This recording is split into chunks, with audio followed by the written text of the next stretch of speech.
Wisata berikutnya, mari kita menuju salah satu tempat paling luar biasa di dunia. Bukan hanya di Indonesia, tetapi di seluruh planet ini loh. Danau ini yang jarang disadari, Danau Toba bukan sekedar danau.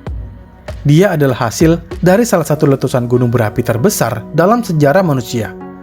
Sekitar 74.000 tahun yang lalu, letusan itu begitu dahsyat, hingga diduga menyebabkan perubahan iklim global dan hampir memusnahkan manusia purba. Beberapa ilmuwan bahkan menyebutkan sebagai bottleneck manusia. Artinya, populasi manusia di dunia pernah turun drastis. Dari semua manusia modern, mungkin berasal dari kelompok kecil yang selamat.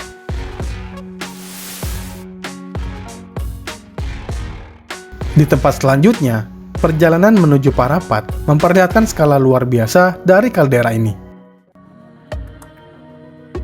Dan saat kamu naik feri menuju Pulau Samosir, kamu sebenarnya sedang berada di tengah kawasan raksasa. Nah, sekarang kita tidak hanya melihat keindahan, tetapi berdiri di atas salah satu peristiwa paling penting dalam sejarah bumi. Pulau ini bukan sekedar destinasi wisata, tetapi pusat peradaban Batak Toba sejak ratusan yang lalu.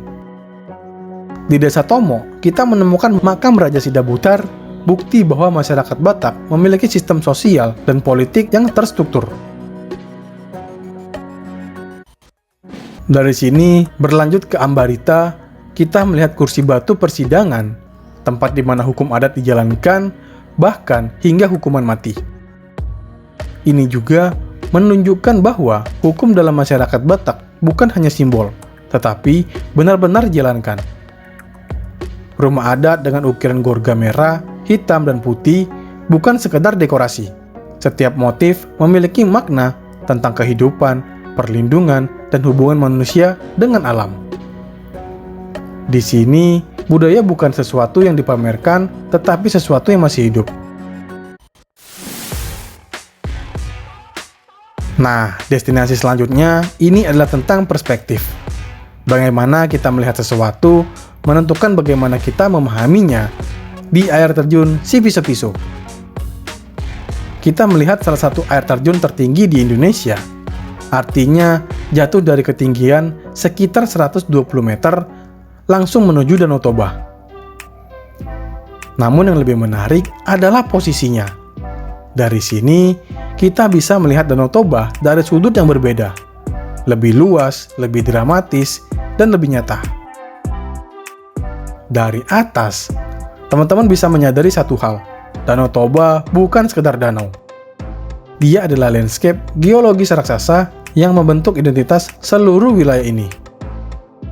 Nah, kalau teman-teman sudah bosan ke wisata, tempat-tempat yang bersejarah, kita akan melihat tempat-tempat wisata kuliner juga yang terkenal di Medan dan sekitarnya.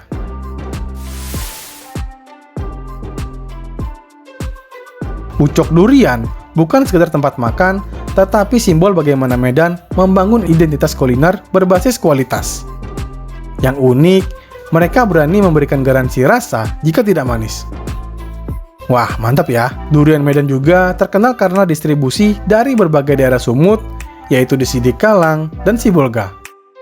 Tempat ini buka hampir 24 jam. Nah, kalau udah masuk malam hari di Medan, tidak lengkap rasanya tanpa durian. Aromanya yang tajam, rasanya yang legit, dan suasananya yang ramai. Ini bukan sekedar makan kok, tapi ritual sosial. Tempat berikutnya teman-teman bisa membeli bolu legendaris atau oleh-oleh Medan, yaitu bolu meranti. Didirikan oleh seorang ibu rumah tangga, bolu meranti berkembang menjadi salah satu oleh-oleh paling ikonik di Medan. Kunci suksesnya itu, teksturnya lembut, resepnya konsisten, branding kuat sebagai oleh-oleh yang wajib. Rata-rata sih jam bukanya dari jam 7 pagi hingga jam 6 sore. Di Medan, oleh-oleh bukan sekedar makanan, tapi bagian dari identitas kota yang dibawa pulang. Wisata kuliner selanjutnya, akulturasi rasa, yaitu ada mie Aceh Titi Bobrok. Mie Aceh di Medan menunjukkan pengaruh kuat migrasi antar daerah. Dengan ciri khas rempah kuat, tekstur mie tebal, teknik masak cepat, dengan api yang besar. Tempat ini dibuka dari jam 5 sore hingga jam 2 pagi. Kuliner Medan tidak berdiri sendiri. Dia adalah hasil pertemuan budaya Sumatera. Berikutnya wisata kuliner filosofi santan, ada soto sinar pagi. Nah, kalau ini soto Medan berbeda dari soto Jawa. Ciri khasnya adalah kuah santan yang kental, warna kuning dari rempah, rasa gurih yang dominan. Tempat ini dibuka dari jam 7 pagi hingga jam 3 sore. Dan satu mangkok soto Medan mewakili kekayaan rempah Nusantara. Selanjutnya ada satu rasa yang langsung membedakan Sumatera Utara dari daerah lain. Namanya andaliman. Dalam hidangan arsik, andaliman menciptakan sensasi yang unik. Sedikit kebas di lidah, segar, dan hampir seperti bergetar. Ikan yang digunakan biasanya ikan mas. Dimasak perlahan dengan bumbu kuning yang kaya kunyit, bawang, jahe, dan tentu saja andaliman sebagai kunci utama. Namun arsik bukan sekedar teknik memasak. Ia adalah bagian dari kehidupan masyarakat Batak, dan makanan ini sering hadir dalam acara penting seperti pernikahan, syukuran, hingga ritual adat. Artinya, arsik bukan hanya soal rasa, tetapi tentang penghormatan, kebersamaan, dan identitas. Dan yang membuatnya istimewa, rasa ini hampir tidak bisa ditiru di luar Sumatera Utara, karena andaliman hanya tumbuh optimal di wilayah tertentu. Wisata kuliner berikutnya ada babi panggang karo yang dipanggang hingga kulitnya kering dan renyah, lalu disajikan dengan sambal khas yang pedas dan tajam. Yang membuat BPK berbeda bukan hanya tekniknya, tapi cara menikmatinya. Makanan ini hampir selalu dimakan bersama dalam porsi yang besar, di tengah meja dan dibagi ramai-ramai. Dalam budaya Karo, BPK sering hadir dalam momen penting, perayaan, kumpul keluarga, hingga acara adat. Artinya, makanan di sini bukan aktivitas individu, melainkan bagian dari hubungan sosial. Setiap potongan daging, setiap sambal, setiap tawa di meja adalah bagian dari tradisi yang terus hidup. Dan wisata kuliner berikutnya ada nasi Padang di Medan. Nah, kita semua mengenal nasi Padang ya. Tapi di Medan rasanya berbeda. Lebih pedas, lebih pekat, lebih berani, dan ini bukan kebetulan. Medan adalah kota dengan karakter rasa yang kuat. Dari setiap makanan yang masuk ke sini akan menyesuaikan diri. Rendang menjadi lebih intens, gulai lebih kental, dan sambal lebih menggigit. Ini menunjukkan satu hal penting, bahwa makanan tidak pernah statis. Dia berubah mengikuti lidah masyarakatnya. Dan kalau teman-teman pengen wisata yang lebih santai, di sini ada kok kopi Medan. Nah, di kedai kopi tradisional, orang datang bukan hanya untuk minum, tetapi untuk bicara. Diskusi bisnis, cerita keluarga, hingga obrolan santai. Semuanya terjadi di atas secangkir kopi hitam yang pekat. Dan budaya ini sudah ada sejak lama, dipengaruhi oleh komunitas Tionghoa dan Melayu, yang menjadikan kedai kopi sebagai pusat interaksi sosial.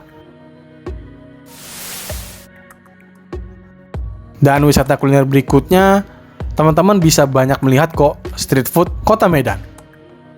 Nah, teman-teman bisa datang ke street food di malam hari. Dan di sini semua batas hilang. Tidak ada perbatasan status, tidak ada batas formalitas. Semua orang berdiri di tempat yang sama, menunggu makanan yang sama, menikmati rasa yang sama. Dari sate karang yang gurih, martabak yang manis, hingga gorengan panas yang sederhana. Ini bukan kuliner dibuat untuk turis. Ini adalah makanan sehari-hari masyarakat. Dan justru disinilah keaslian itu terasa paling kuat. Nah, kadang kita datang ke kota Medan untuk makan, mencari yang enak, yang viral, yang terkenal. Tapi tanpa disadari ya, setiap tempat yang kita kunjungin, setiap makanan yang kita cicipi menyimpan cerita tentang tanah yang subur, tentang masyarakat yang hidup berdampingan, tentang budaya yang tidak hanya diwariskan dari durian, arsik yang disajikan dalam acara adat, kopi yang menyatukan percakapan, hingga street food yang mempertemukan semua tanpa batas, semua ini bukan kebetulan. Dan ini adalah cara sebuah kota berbicara. Medan tidak hanya menunjukkan dirinya melalui bangunan atau tempat wisata, tetapi mulai dari rasa yang kuat, jujur, rasa yang tidak mencoba menyenangkan semua orang, tapi justru karena itulah menjadi begitu otentik. Dan mungkin disitulah letak keistimewaannya. Karena kota ini tidak dibuat untuk tidak terlihat sempurna, tetapi untuk dirasakan sepenuhnya. Terima kasih telah menonton, sampai jumpa di video berikutnya.